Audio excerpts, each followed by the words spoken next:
en el cerebro y así poder visualizar. Pero ese movimiento sacádico es regulado y comandado por el área motora secundaria, específicamente en el campo visual.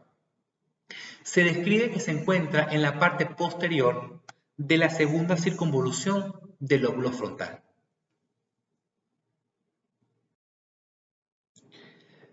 Fíjense que esa información de la corteza cerebral encargada del campo visual envía la información de proyección. ¿Hacia dónde? Hacia justamente el tallo encefálico, específicamente los colículos superiores que se encuentran a nivel del mesencéfalo o en la región posterior del mesencéfalo, y de los colículos superiores envían información hacia los núcleos que se encuentran a nivel de la protuberancia encargados de los movimientos sacádicos. O sea que esa información que se encuentra aquí en el campo visual envía información al tallo encefálico. Acuérdense que esta información no lo realiza de manera directa, ¿no? Esta información tiene que enviarle hacia el área motora primaria y el área motora primaria a través de la vía piramidal hacia el tallo encefálico que envía la información. Eso quiere decir que la imagen pareciera que el campo visual llega de una vez justamente acá, al tallo encefálico. No. El campo visual del área premotora frontal le envía la información al área motora primaria. Y la área motora primaria llega la información hacia acá, hacia abajo, ¿ok? Pueden llegar fibras de manera directa, sí, como representa aquí, pero es pocas fibras. Tiene que llegar al área motora primaria para ejecutar los movimientos, ¿sí? Ahora bien, recuerden que los núcleos que se encuentran a nivel del tallo encefálico, todos los núcleos motores, por ejemplo, del ojo, como musculatura del ojo, la información llega de ambos hemisferios, del hemisferio cerebral, tanto derecho como el izquierdo. Acuérdense que el nervio facial es distinto, ¿no? Una parte del núcleo recibe información de ambos hemisferios cerebrales y otra parte recibe solamente el hemisferio contralateral. Entonces aquí está representado, ¿sí? Cómo envía la información del campo visual hacia el tallo encefálico para que ejecute el movimiento sacádico. Obviamente de aquí, de la protuberancia, envía información al mesencéfalo y de allí envía la información a través del tercer, cuarto y sexto nervio craneal, que lo que hace es coordinar la musculatura del ojo y mueve los ojos hacia arriba, hacia abajo, hacia la derecha o hacia la izquierda. ¿Ok? Acuérdense que son áreas motoras secundarias o premotoras. Se supone que son, respecto a la corteza homotípica, envía y recibe información de igual manera, ¿ok? Por esa razón yo les digo que esta información que se encuentra en la corteza encargada del campo visual envía la información al área motora primaria.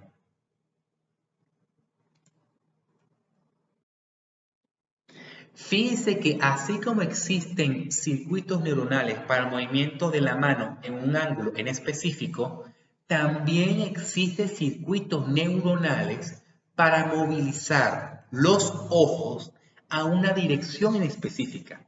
Por ejemplo, yo miro en un punto fijo, ¿verdad? Y luego se prende lucecita según el grado. Aquí, por ejemplo, este circuito neuronal que se encuentra en el campo visual del lóbulo frontal se activa justamente a este grado. Pero si se mueve a otros grados, no se activan las neuronas o el circuito neuronal. Por ende, se llega a la conclusión de que existen circuitos neuronales específicos para mover los ojos hacia abajo.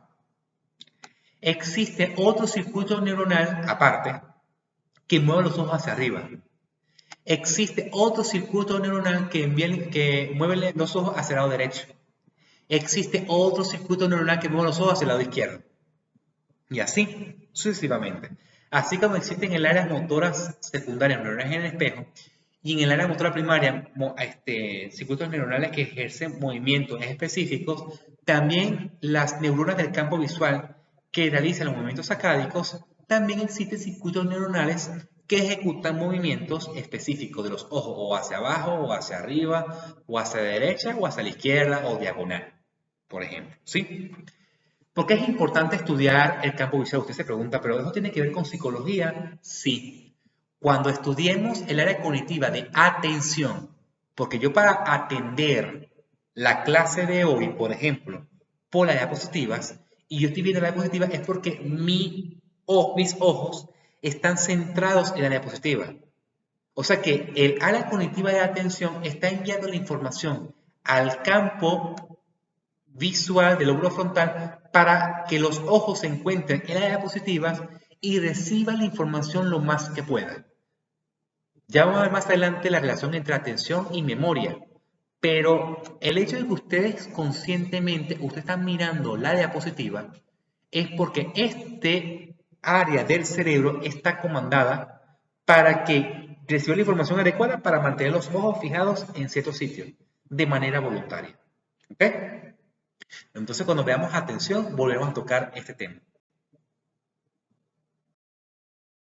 Fíjense lo complicado que representa el área de campo visual del lóbulo frontal. Es un área prácticamente cognitiva porque recibe información del lóbulo occipital, recibe información de la corteza, ¿sí? Que representa el lóbulo parietal, del temporal, inclusive recibe información del cerebelo. Entonces, por esa razón es importante estudiar, digamos, la corteza premotora encargada de los movimientos oculares, ¿sí? Eso incluye también la sustancia negra del mesencéfalo, entre otras cosas. Fíjense que aquí se encuentra el área motora secundaria, un área que es importante para el lenguaje, que es el área de Broca, que es este.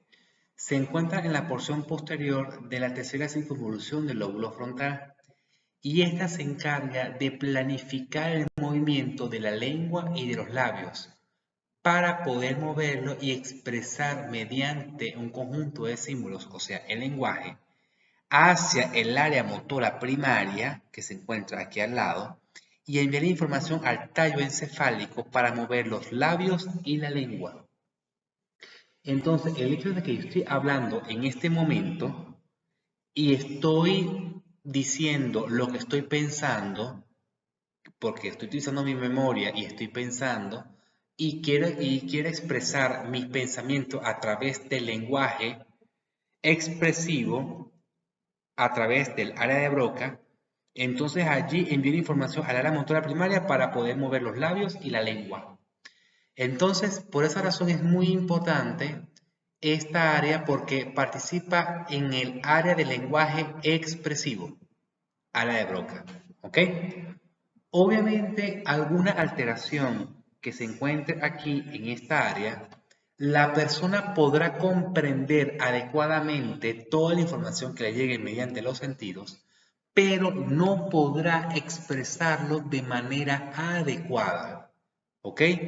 Son los trastornos del lenguaje que se llaman afasia.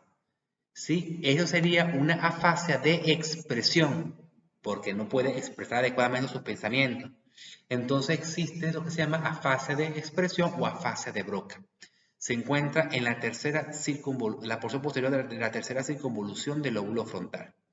La porción posterior de la segunda circunvolución del lóbulo frontal se encuentra el área de expresión del lenguaje, pero no es hablado de la lengua y de los labios, sino escrito de la mano. O sea que aquí planifico los movimientos de la mano, ¿verdad? Para, por ejemplo, mover un lápiz. Y de allí esa información se lo envía al área motora primaria para ejecutarlo a través de la médula espinal en la porción cervical para mover la mano, por ejemplo, y poder escribir. O sea que si yo quiero expresar mi pensamiento o mis pensamientos mediante la escritura, es a través del área motora secundaria. En primer lugar, se activa y luego envía información al área motora primaria. O sea que cumpliría también la función de la planificación de los movimientos, pero en base al lenguaje. Lo que se representa aquí es el área de Wernicke, y esta área de Wernicke, lo veremos más adelante, representa el área de comprensión del lenguaje.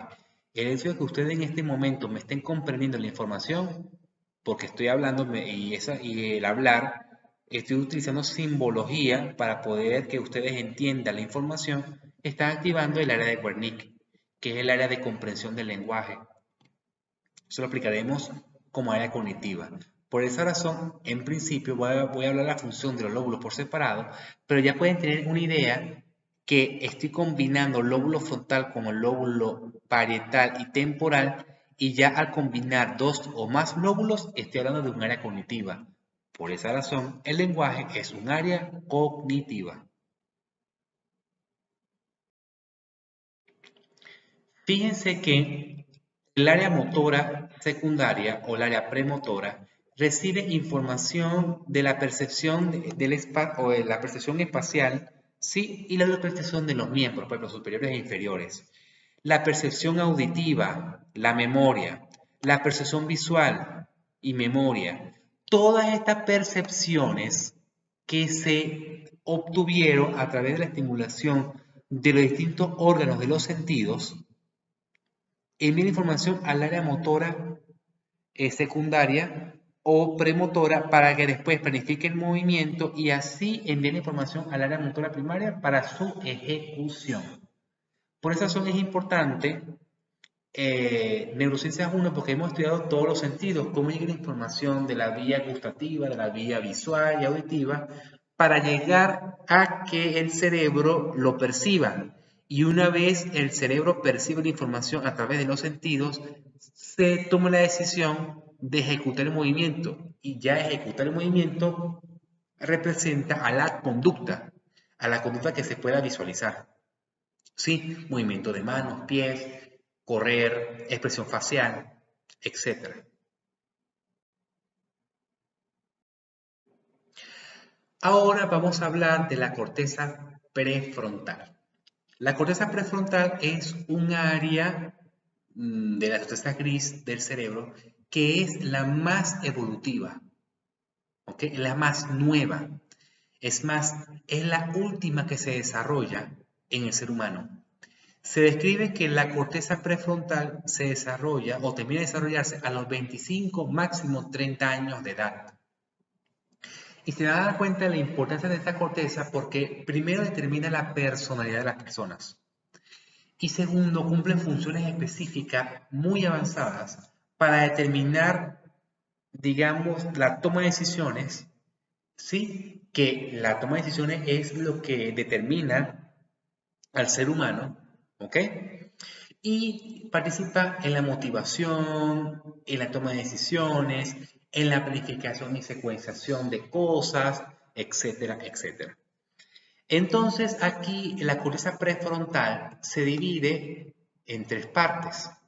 Esta es una vista externa del cerebro, esta es una vista interna del cerebro y esta es una vista inferior del cerebro. En la porción externa del cerebro, ¿verdad? La corteza prefrontal se visualiza el área prefrontal, que sería esta, que sería la corteza dorsolateral. Aquí tenemos la corteza orbitofrontal, que es la parte inferior de la corteza prefrontal. Y tenemos aquí la corteza frontomedial o ventromedial de la corteza prefrontal. Entonces, la corteza prefrontal se divide en tres: en dorsolateral, en orbitofrontal y en ventromedial o mesial, también se determina.